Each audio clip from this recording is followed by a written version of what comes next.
Hi, and this is the second part of my videos where I'm looking at what Watcher said in his recent Q&A about how Legion's been going so far and how things are going to change in 7.2.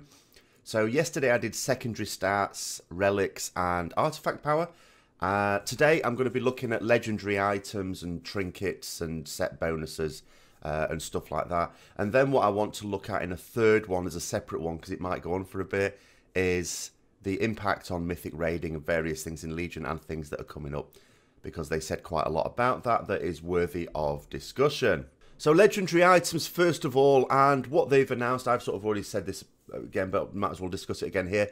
In 7.2 they're going to again change, as they have done through the expansion, the chances of getting certain legendaries. So the way it started off is you had a small chance of getting a legendary, and this bad luck protection came in every time you did some content that could award a legendary, but you didn't get one. Your chance of getting one again, the next time went up very, very slightly, to the point where eventually you'd have such a good chance of getting one, you're bound to get one.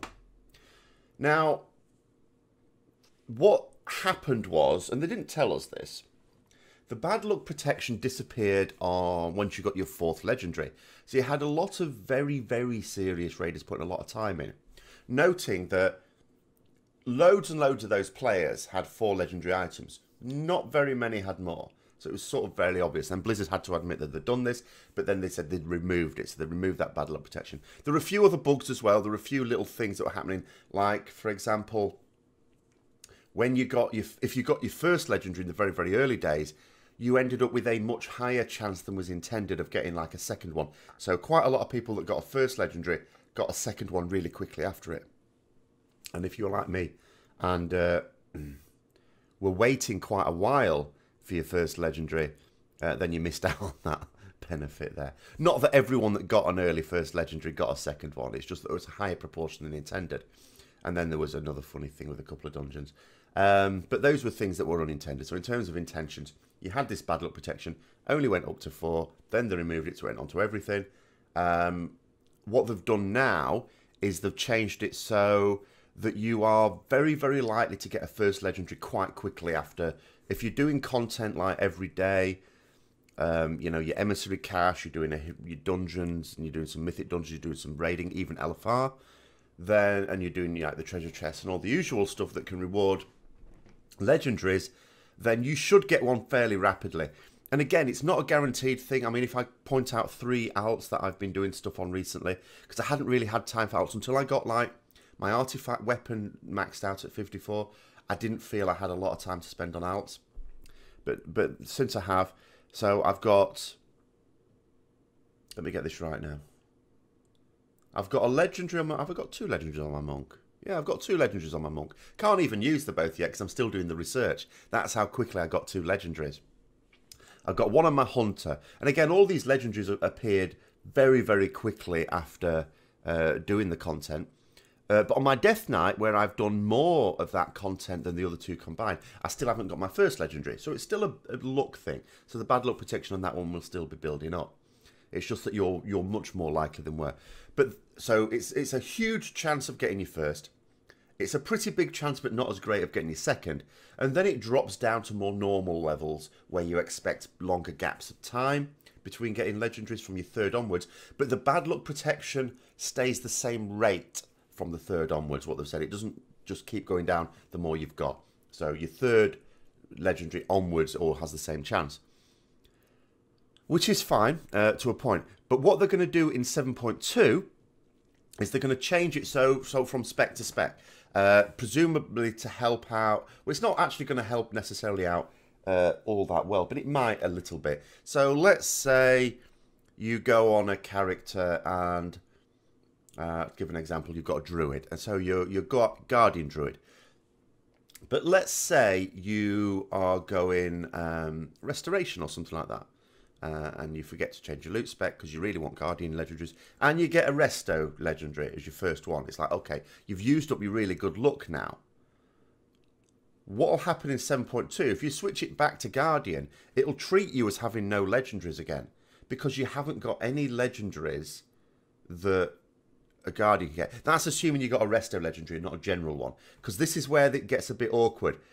Because if you get a General Legendary as your first, you're not going to benefit to the same extent because that could have dropped as any spec. And that's what it looks like. It doesn't look at the spec-specific legendaries. It just looks at how many legendaries do you have that could have dropped for the spec that you've now got as your loot spec. And if it's 0, then you have the, you know, even if you've got like 4 other legendaries, if it's 0 that could have dropped for that spec, it's as if you've got 0 legendaries and it'll give you that really, really massive chance to get you first. And if it identifies 1, then really massive chance to get you second and so on. So, in other words, this is only going to benefit people who have, at most, 1 general legendary, should we say. If you've got 2 general ones, if you've got Cephas and Priders, for example, which can drop for any spec, then this isn't going to benefit you. Okay?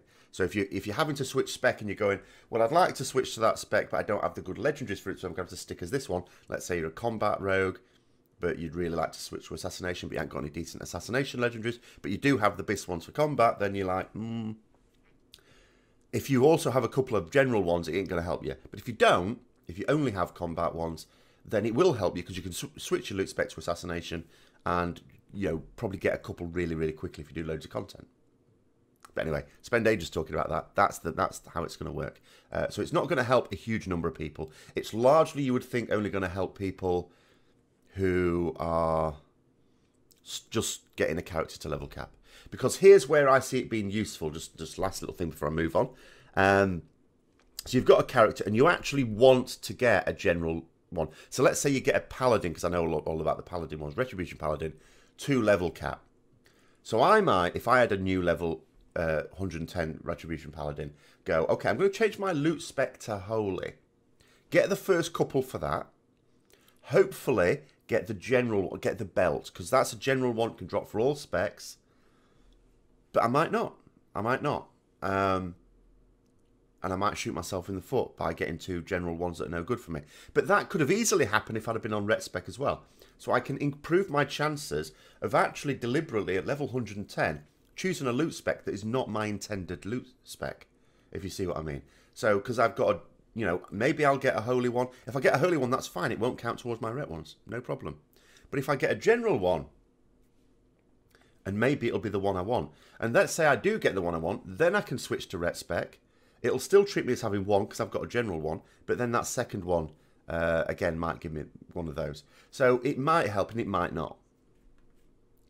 But it's not going to help players who've been doing it a while and have built up a certain number of legendaries. If you've already got, as I say, 2 general ones, then it's no point at all. They're talking about legendary items again. There's nothing as such new in terms of their thinking on it. Their thinking has sort of stayed the same, which I find disappointing, actually. One thing they've talked about is the relative power of legendaries. Obviously, there's a situation where some players are disappointed when they get certain legendaries. Now, the angle that Blizzard are coming from that is, they've said this before and they've said it again, is that from their point of view, the issue is the very powerful legendaries are causing the problem. I don't really buy that for a couple of reasons. First of all, the very, very powerful legendaries, and they are looking at a couple, they've actually noted they're going to look, for example, at the Frost DK Helm as being one that's too powerful. They've already nerfed some, they nerfed a couple of them. In fact, they nerfed the 2 ret ones I have in 7.1.5 because they've identified they want to bring them down. The thing is, the power of these so-called super powerful ones is not that massive. It is legendary. It adds on several percent to your output. But it doesn't add on like 20, 30% or something stupid like that, or even 10%. So I wouldn't say that they are super powerful. I would say they are legendary powerful, which is what they're supposed to be. My problem is the weaker ones. And so yeah, the idea they're trying to get across is that the problem is these powerful ones, and that people are disappointed with certain legendaries just because of their relative power. Now, I would put a bit of a thought experiment to test that one out. Because take Cephas' Secret. This is the meme, isn't it? This is the one where you are most crushingly disappointed to get. Now, they were talking about Cephas' Secret as well. They said it's now in a better place and it's actually good for some fights. You can use it on some fights, because they have improved it. They have improved it now, especially for melee. So when you interrupt as well as do a crowd control thing, you can get this haste buff, and that's been buffed as well. And that's pretty good. The problem is, of course, it won't work on a boss, so you can't use it on every fight. And even adds, the problem, if you have several people using it, everyone wants to get their interrupt in. I'm not sure if it has to be, you have to be the one to interrupt or just using it. I think it's successful, isn't it? It's got to be a successful one. So, and there's going to be several people who would want to use it. I mean, Demon Hunters want to use that without a legendary. They want to do the interrupt where they can, because they get a tangible benefit. So, then you're leaving yourself with the crowd control thing. And again, sometimes crowd controlling an ad might sound good for you to get your DPS boost from it. But sometimes that can be an arsehole. If you're actually trying to move ads around and some bugger like snares it or something like that, or stuns it, then you're actually being an arsehole. So there are some fights that would be useful. You could argue Croesus would be useful because on the ads you can interrupt and stun. Great. And there's sometimes these ads, there's ads on Aloriel as well, I guess. So yeah, sometimes you can get some use out of it at those times. But it's still a very poor one. Now here's what I would ask people. So let's imagine get all the legendaries to disappear. So let's think about the old system of legendaries in MOP and in WoD, where you had a legendary and everyone had basically the same legendary. It might have changed slightly between different roles, but it for the same role at least, it was the same legendary you had as everyone else. Now imagine that legendary was Cephas' secret. Would you be excited about it? No, of course not. In fact, the only good thing about it is the fact that it's very high item level. If you take the item level down, if you look at the actual legendary effect, which is that you get a haste bonus if you interrupt or put a successful crowd control on something, you could actually put that on a blue item and no one would raise any eyebrows. It would just be, oh, that's quite a good item. No one would think, oh, that should be legendary. That's fantastic. No, because it's not. So the problem is not the ones, in my opinion, that are the very high level, because they're not stunning. Yes, of course, if you look at the top ranks for anyone, you'll see that they've got the best legendaries. But, you don't have to go very far down. I mean, even in the top 15, you'll see a range. And sometimes you might only see someone with one good legendary in those. So it's not a case of either you have the best legendaries or you do no damage or you do no healing or whatever it happens to be. It's not that at all. You are going to be significantly ahead with the best legendaries compared to someone who has no decent legendaries. Sure. But by several percent. But no more than that.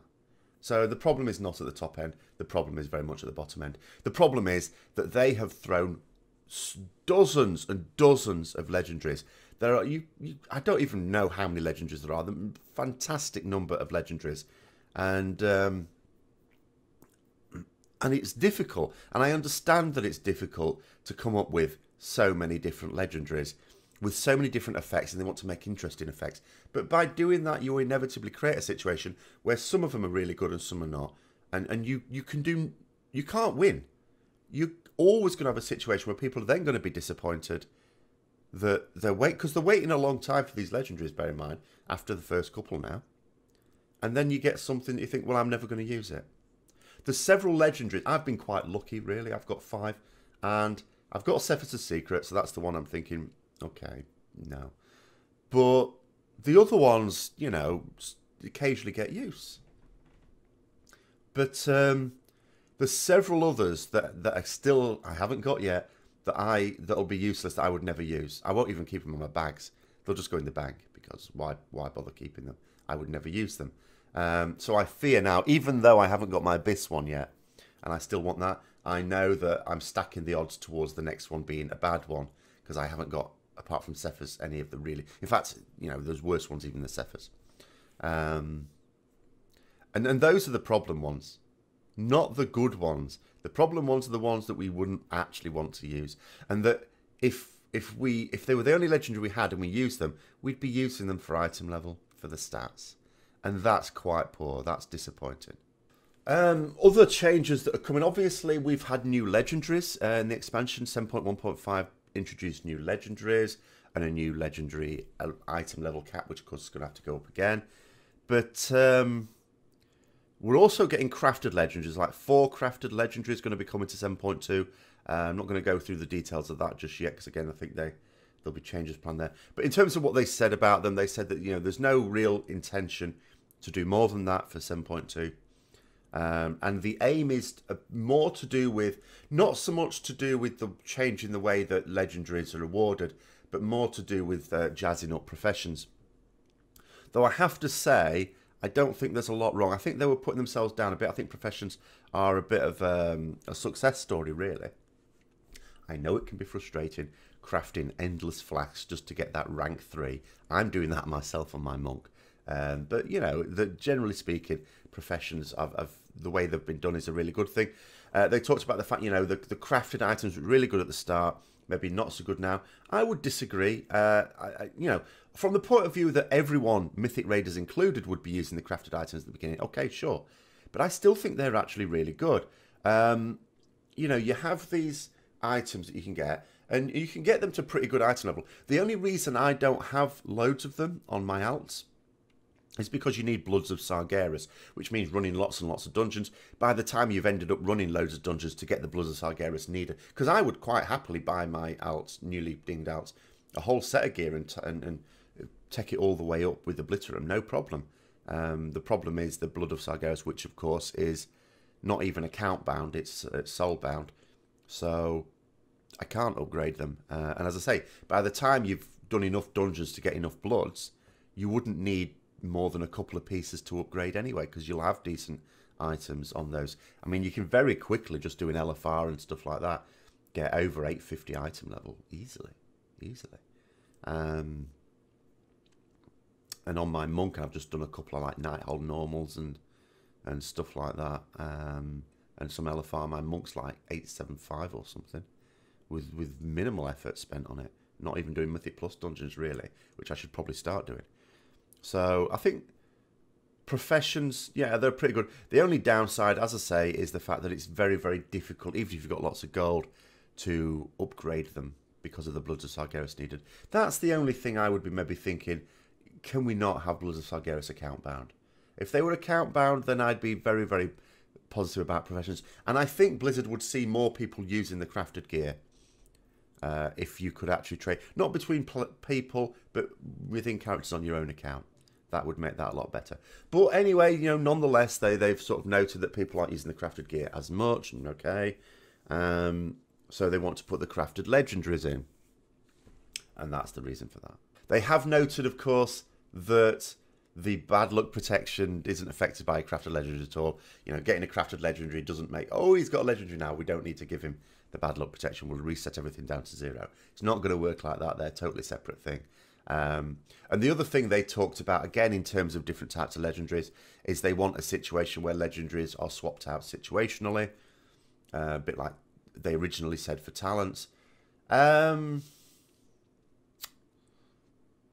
a little bit of this going on. I mean, sometimes you know, if we're doing a very, very tough Mythic Plus dungeon, we'll swap out my DPS legendaries for my defensive ones. And there are, if I had the full range of legendaries, there are even legendaries I would swap out from fight to fight, because there are some legendaries that are better for single target, some that are better for AoE. So from that point of view, okay, it sort of works. But for me, you could see that as a good thing, because if you're going to have lots of legendaries, there's no point in always just using the 2 best. You actually want, you know, otherwise the systems look silly if you're not actually going to swap them out. But to my mind, that just creates an extended gap between the haves and have-nots. The people who are fortunate enough to have multiple of the good legendaries that can swap for different ones for each fight are in a better position than someone who has one decent legendary, which they're just going to have to use for every fight, and the other one is just something that's there for a stat stick. So, you know, pros and cons to that one there. Now, in terms of set bonuses, tier set bonuses, so people are obviously now eagerly looking at the tier 20 set bonuses. I did a video on the sort of rep ones a week or 2 ago when they were announced. As Blizzard have noted, they are not set in stone. They're likely to change. Some of them are likely to change at any rate. They go through a few iterations. They also noted, and they talked in general about like data mining stuff. obviously we're all eager to know what's coming. I don't do loads and loads of stuff on what's coming because I know that a lot of it's going to be wrong a few weeks later. So I try to just focus on what I'm fairly confident about. And at this stage, I'm not really confident about very much at all. But the set bonuses, what they said is sometimes, you know, you might see a boring set bonus and they say it's because sometimes they're just, well, they're getting set bonuses out there. They're not all ready. They've not all been done, but they need to have something on all of them. So someone will just make something up and put it on. And also sometimes when you're data mining stuff, just as a general thing, they say sometimes you'll see something, it's like, oh, that, and it's not actually going to be in the game. It's just there. As they note themselves, it's a better use of their time to be doing the development than it is going back into the game code and trying to remove or hide things that are not intended to be seen. And that's fair enough. So a lot of data mine stuff, just bear in mind, if all you do is go data mine stuff and Blizzard haven't said anything about it, it's not necessarily anything that's even going to be in the game. It's something that was maybe been thought about at some point, maybe not even all that seriously, and it's just ended up in there, and it will never see the light of day. But in terms of the set bonuses, obviously they were talking about a few things regarding Legion in general. The fact that we've moved from 5 parts for a tier set, which has been the case for years and years, most of WoW's history now. I mean, we started off with the very first tier with like 8 pieces. Then it went to 5 actually in AQ. But then it went back up to 9 in the first Naxxramas. But then it sort of settled on 5 since then. So we've got 6 now. And as I noted before, they didn't really well, I didn't hear them say this. I'm sure they would have done that. Because it's fairly obvious. The reason we've got 6 is because, in theory, it's possible for you to have your 2 BIS legendaries, in tier slot positions, which means you couldn't possibly have your 2 BIS legendaries as well as a 4 set bonus from your tier. So they've put 6 in, so that is possible now. They've also said a lot of people are sort of showing concern with the fact that when tier 20 does come out and you get your tier set bonus, it'll be possible to have a 4 set bonus from one tier and a 2 set from another. And people are wondering, well, you know, are Blizzard going to disable this? They've said no. They've said at the moment, at any rate, they've got no issue with that at all. And they said it might actually be a bit of a decision as to whether you go for a 4 set and a 2 set bonus and legends and stuff like that. And that's where I would actually go, this is potentially a problem for some players. Because what if your 2 BIS legendaries occupy tier slot positions? You really are having to make a choice. Now take me for example. Now my BIS legendary is a belt. I don't have it, but that is my BIS legendary. Hopefully when this comes out I will do. So that won't occupy any tier slot positions.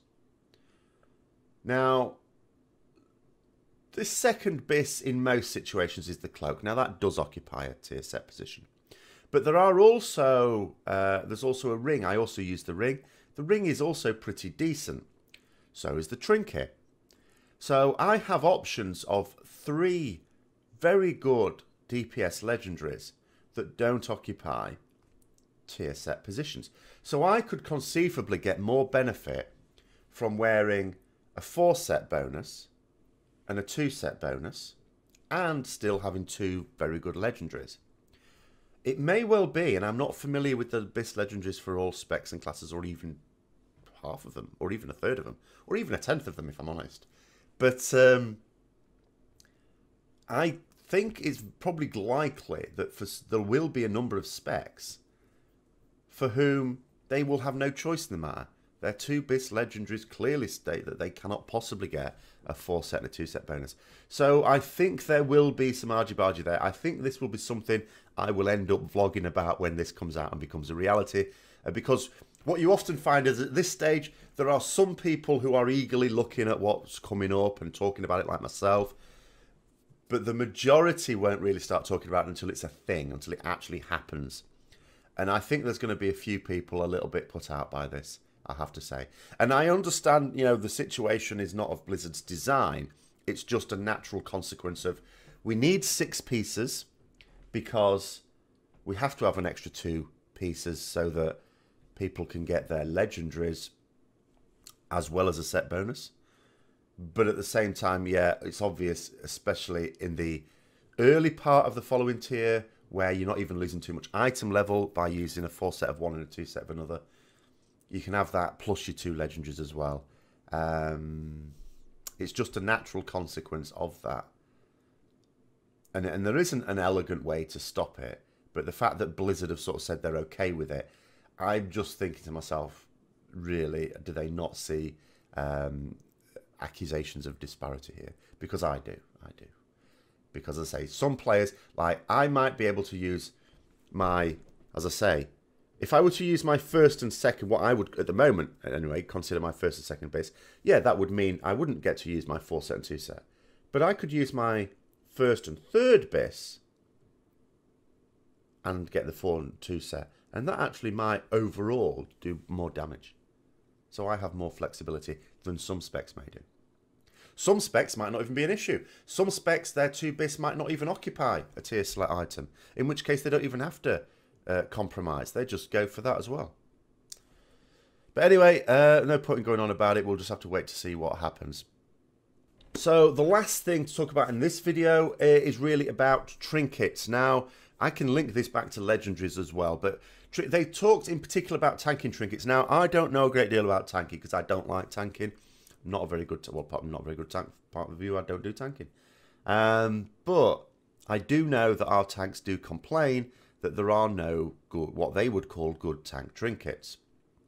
Now, Blizzard have said themselves that they've noted that the OK tanks tend to prefer the trinkets that are stats, just raw stats or passive mitigation, rather than the tank-specific trinkets that we're getting in raids and so on, with an on-use effect or a proc effect or anything like that. But they described it as those tank trinkets are not undertuned. They're just not exciting to the tanks.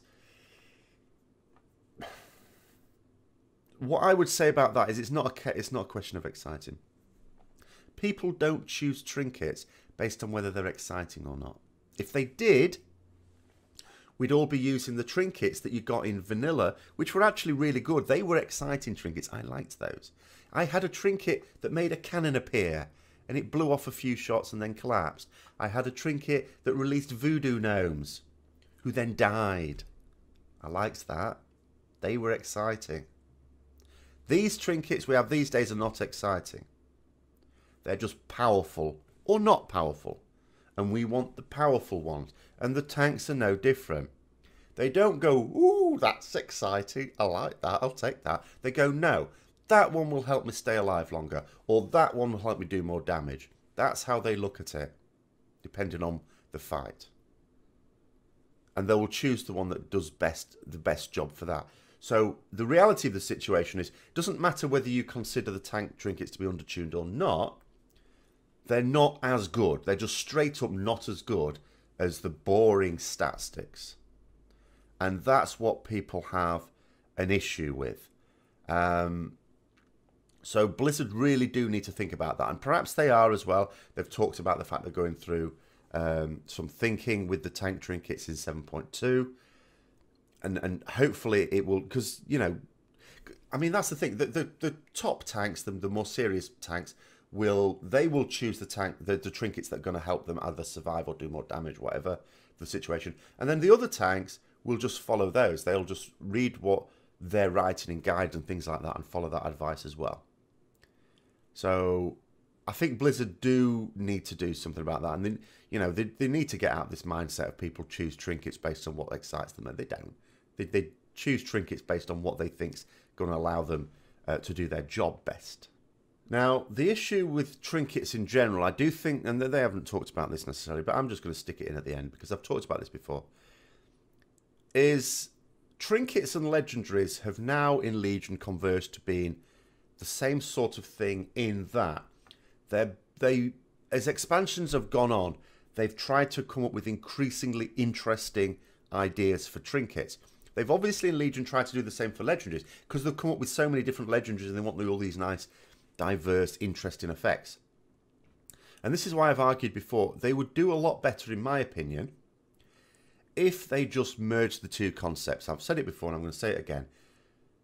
Don't have trinkets and legendaries, just have the trinket slots for legendary items. If we want us to have two, we have two trinket slots anyway. I would, for the next expansion, just merge the two concepts. Because the thinking in terms of designing a legendary is exactly now the thinking in terms of designing a trinket.